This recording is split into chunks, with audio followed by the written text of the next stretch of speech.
Hi BookTube. I'm here today to do my last weekly wrap up for the month of June. I had a pretty good reading week. This last couple of days I've been focusing on finishing up the month of June, but this week was still good. So yeah, let's get into what I read in order of when I read them. So this first one is The Pandemic Century, 100 Years of Panic, Hysteria, and Hubris by Mark Hanesgram. Let's go with that. So here's that cover. And this focuses, it's like essays. Each chapter is like an essay on different pandemics that have happened, like the Spanish flu, AIDS, Ebola, Zika virus. And so you go all over the world, basically, with wherever these viruses have popped up. And, you know, it really puts a focus on, an emphasis on how nowadays, in modern times, you aren't immune from getting this. You aren't exempt from getting this, even if it happened like in South America. You can still get it in your small town, wherever you are, because of air travel, especially, or like shipping, all sorts of stuff like that. And so it talked about how before we had international travel, how it could take weeks and weeks and weeks just to get it to like the next cities over. But nowadays it can be in, you know, like thousands and thousands of miles away just from, you know, air travel. And talk about how, like, if you're in an airplane, how it's basically you're sitting in a sick room, elbows to elbows, with people who are like deathly ill, because, you know, you're sitting with people and you're breathing like recycled air from people who are from all over the world in this plane. Or even if it's like just one plane you're in, let's say they're all from, like here in America, let's say they're all from America. There, because the people before you who are sitting in these seats could have been, you know, from all over. And so even like they were talking about Ebola and Zika virus, how it's like really impoverished South America and Africa, like those really impoverished cities. How even though, like, you know, I live in a first world country, and, you know, I was like, I felt so bad reading about this, like how the one city in South America, they have no air conditioning. And so they keep the windows open, but so the mosquitoes come in, and, you know, they try the best they can do, but because they have no air conditioning, they have to have some ventilation. And with that, they also, it said only 30% of the city has a working sewer system, running water. And so you can see how that can attract a lot of viruses and illnesses. It was just horrifying to hear. And so, yeah, that's how, like, talking about, you know, Ebola and Zika, how it was, you know, coming up to all these different countries. And so, yeah, it was a scary book to read about, because you just, like, what's the next pandemic going to be? You don't know. Like, there was, like, talked about, like, a parrot flu. There's all sorts of random things that were causing international sicknesses. So, yes, not exactly for the faint of heart, but luckily they were, like, short-ish chapters of, you know, episodes, and so it was easy to, you know, read one, put it down, read something else, and come back to it. So it wasn't one story, you know, broad scheme of things. I was hoping with this book it would focus on, you know, like, what's to come, but this is more of like the history of what's happened in, like, in memory, and yeah, just explaining that, and like you can like learn from the past way of expressing their opinions, instead of, you know, like what I mentioned, how I was hoping it would also include, maybe in like epilogues, include, you know, what is to be expected in the future. Of course, they don't know. You know, you never know what's going to set off something like that. This next book is one that I was hoping to like. I read for the Summer Romance Book Bingo, and it's from an author that I've never read. It's Lori Foster's Cooper's Charm, and it got my eye was the cover. The beagle is just so cute, and so it looks like, you know, like a sweet romance, or, you know, a sweet like women's fiction book. But it was a little bit too graphic and heavy-handed with the romance part. I did not enjoy it at all. It wasn't my thing.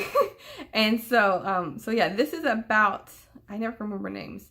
It's about Phoenix Rose and her relationship with, it tells his name, Ridley. See, for Phoenix, see, Ridley is the sister, Ridley Rose and Phoenix Rose, and then it doesn't list her the boyfriend's name.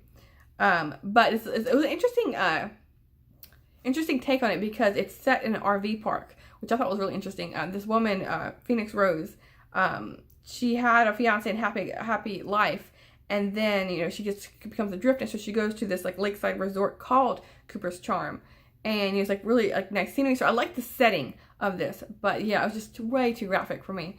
I didn't like it. I don't think I'll be picking up any more from Lori Foster because from what I gather, this is one of her more tame books, and so yeah, it's just not my kind of romance book. Yeah, so there was that one, and then I was hoping for like that light mix in between the pandemic and this next book, but yeah. So this one is Fall and Rise: The Story of 9/11 by Mitchell Zuckoff, with the interesting cover I had mentioned a couple times before, how the tower was here and like with the dust and debris, how it just came down. And yeah, this covered everything from like he focused on, he gives you the broad scheme of things, but he also tells you, we follow many different people. I'd say like maybe like 20 different people, like the day before, what they were doing, or like the night before, something like that, and then like the morning of, and then what happened to them during 9/11, and then like you also follow them if they made it out alive, follow them, what are they doing now?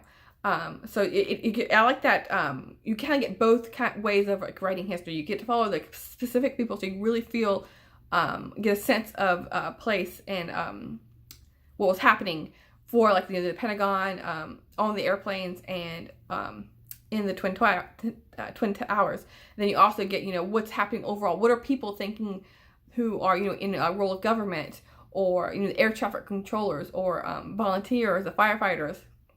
All sorts of, it's very, very informative read. If you want to learn about 9/11, this one's really well done. It kept my interest, even though it's such a hard topic to read about. It did push it forward. It almost felt like I was watching a horrific movie, like kind of like you're watching a train wreck and you can't turn away. That kind of reading experience.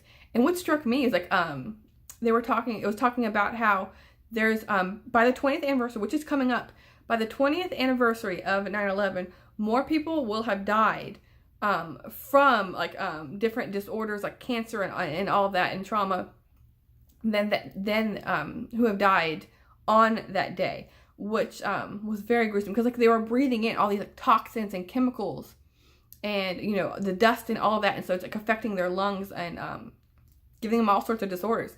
So the disorders and diseases, talking about like the pandemic, but no, this wasn't a pandemic. But yeah, you get what I mean. And I didn't know that. That was very hard hitting, because not only like these people were went in, like especially like the firefighters, they went in to save people's lives, and not even just them, just people who made it out. Yeah, it was just it was a hard read, but I'm glad I read it, and I did learn a lot that I didn't know beforehand. So yeah, there's that one. And then I went on to read a short essay of sorts. This is This America, The Case for the Nation by Jill Lepore. And she wrote a book I read earlier this year that I really liked, called These Truths, and which was like following America from the 1400s to present day. And this is all about the case for the nation. It's all about nationalism, and her point that it didn't just go away like in the it didn't just disappear. Nationalism has always been here, and she makes a point for we need to shift to liberalism, where we want like think about the Declaration of Independence, like we want the rights for everyone, and how like nationalism isn't for that. And she mentions Trump and how he declares he's a nationalist, and it's for this book really makes the point of we need to learn from the past. We need because the past things that happened in the past can still pop up in today's world, even though our technology could be advanced, or our medicine could be advanced. We still are humans. We can still make the same mistakes again that we have done in the past. And so yeah, it's all like everyone read more history basically. So yeah, this one's a nice essay by Jill Lepore. It makes me want to read her other book, These Truths, again. And so this last one, going back to a lighter read, is kind of a weird book. This is Mary Kay Andrews' Sunset Beach. And I had recently read her High Tide Club, which was kind of like historical fiction, set in like South Carolina area, where these like, flash back and forth to like present day, where this older lady was kind of reconciling with her friends, and it was flashback to her time back in, I think it was like the 1940s and 50s. And so yeah, it was like a historical fiction book. Whereas this one was like, it was totally different. It was kind of like a wonky story where this woman named Drew Campbell, she comes back to the town where she grew up, and her father has remarried to her best friend. So they have like I don't know, it was like a 35-year age gap, which is really weird. And not only that, but Drew, the main character, was working for her father's business at a law firm, and so his wife, her ex best friend, was her boss, which was, it was just really bizarre. So it kind of like had humor there with that. And but anyway, what was unexpected was this like really in-depth mystery. The plot of the book was her uncovering the mystery of, because she was on they call it the justice line, where she was taking calls from people who had different accidents, and so she was like directing their call to her dad, who was a lawyer, or what have you. And so she became embroiled in this investigation because of a family who she felt like the justice wasn't done for them, like they never found the killer, and so she wants to help them find the killer to give them justice. And but yeah, so it was a really weird book. It was a mystery with this like weird relationship with her family. So yeah, but it was still nice. So like I for sure want to pick up more by Mary Kay Andrews, because I feel like I'm never gonna know what to expect from this author, because there were two really different books. They were both like summer reads, because they both took place on a beach, and they both featured women, but they're totally different storylines. So yes, I will for sure be picking up more from her. So yeah, that's all the reading I've done. I've done. I can't even talk.